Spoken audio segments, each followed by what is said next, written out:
Ben Parraguez has battled his fear of public speaking his whole life. As an extremely shy person and a non-native English speaker, he struggled with speaking in front of others. The bumpy road he took to overcome his fear of public speaking smoothed out when he joined Toastmasters. Now, he is a passionate advocate for helping others to minimize their challenges on their path to successful public speaking. It starts with understanding. Please enjoy Ben's presentation, The Messed Up Lizard Brain. Hey you have a lizard brain. I have a lizard brain. That is weird and a little rude. Well, what do you expect from neuroscientists anyways? They say that the lizard brain controls your basic body functions and keep the body from danger by triggering the fear response. This response transfers the blood from the body to the skeletal muscles so it is ready to fight, flight, or freeze. I sure hope those satellites did not see me. Public speaking pokes the lizard brain and triggers the fear response for all of us. But how? The lizard brain keeps you safe and public speaking gets information out. That is not a problem. The problem is what's on top of the lizard brain. The mammal brain, or the limbic system, has your emotions. Then on top of that, the human brain, or the neocortex, has reasoning and thinking. Thinking and emotions can provoke the fear response, giving us stage fright. This is done without real danger to you.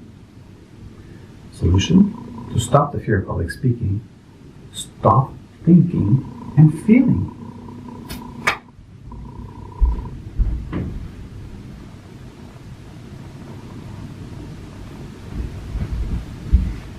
Easier said than done. You're probably thinking, this can't be the end. And you're probably feeling abandoned, insulted, annoyed, baffled. Stopping thinking and feeling is like trying to stop breathing.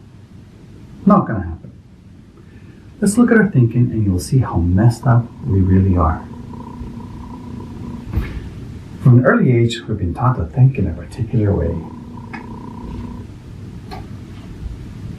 and be a certain person.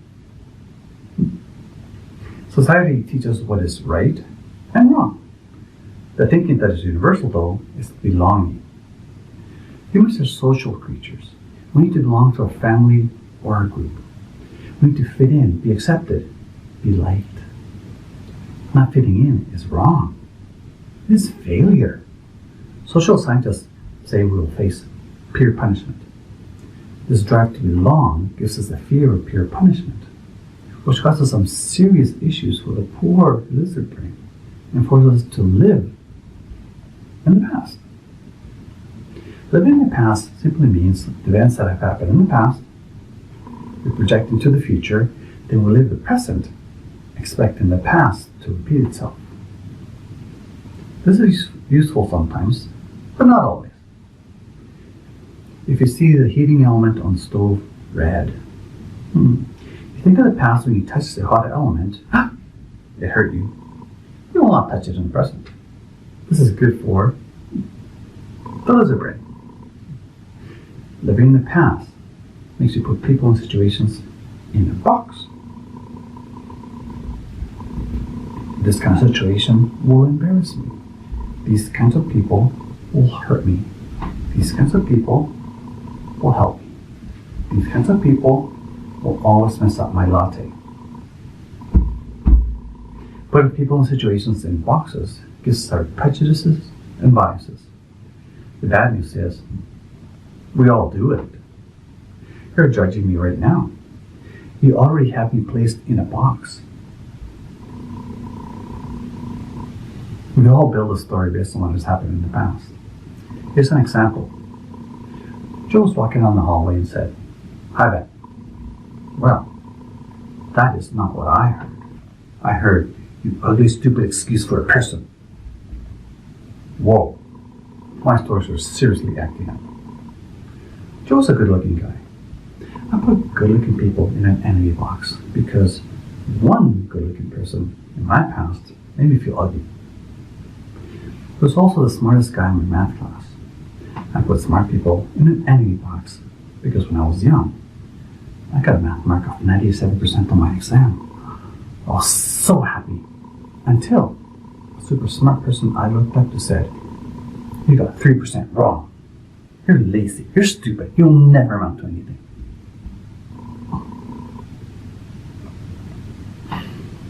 In my head, Joe was a jerk and an enemy. I was ready to yell angrily, "Joe, you're a jerk!" I was fully justified in my stories in yelling that. Ambrose Bierce once said, 200 years ago, "Speak when you are angry and you'll make the best speech you will ever regret." What do really old people know anyway? I had a choice to make. I chose to say, "Hi, Joe." We became good friends afterwards. It was tempting to fall for my stories, though. What do these stories that we make up and mess up our future have to do with public speaking? We all have stories running in our heads every time we speak in public. If they were traumatic to your feelings, then you think the scenario will reoccur and you will feel it poking your brain, lizard brain. In that scenario, people could have made fun of you, picked on your speaking, teased you, put unrealistic pressure on you to perform, called you names, took your favorite toy. To find stories that are controlling your public speaking fear, think back to an event that you see clearly, which is usually wrapped up in strong feelings of embarrassment, anger, hurt ego. You probably said something like, "From this day on, I will not be made fun of anymore. I'll never trust so-and-so. I will not let anyone hurt me again." Bottom line is that we're stuck being human, and we'll always experience fear before speaking to an audience every single time. Stories bring on unwanted drama to your speaking. Understanding what stories are affecting you while you speak will drastically give you an upper hand in taming your fear of public speaking. Let us look at what you can do to alleviate the messing of the mammal and the human brain on the poor lizard brain. There are tools that we use not to poke the lizard brain. Look into section number 2, Overcoming Fear, on the student manual. You can do all 5 for best results. Number 1, be prepared physically and mentally. Take care of yourself and avoid surprises, which pokes the lizard brain. Use the speech tools that you learn in this course. They will give you confidence in speaking in public. Relaxation techniques to relax the tense lizard brain. Be yourself. You have great experiences to share. We want to hear them. Practice and fail. Forward. Take chances, fail, repeat. Chances, fail, repeat. If you only do one, then do the most important one. Practice, practice, practice.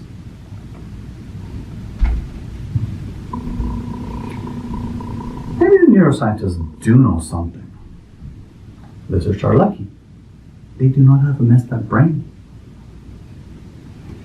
The best way to manage your fear and anxiety is to understand your stories and be aware of how messed up we really are and how we create our own anxiety. The good news is that everyone in the audience is just as messed up as you are. And they know that what it's like to speak in public. When you rise above your debilitating stories, you will see that big prize is your idea. The idea or message is why we speak. Focusing on your message to the audience is the only thing you can control. What others think of you, it's their problem. They have many prejudices in their head that you cannot control. You get your message out, and you win. Over your stories and over others' prejudice. The keys to reducing the fear of public speaking is to focus on your message and avoid having your stories poke the lizard brain. Show the world your fantastic ideas without the drama.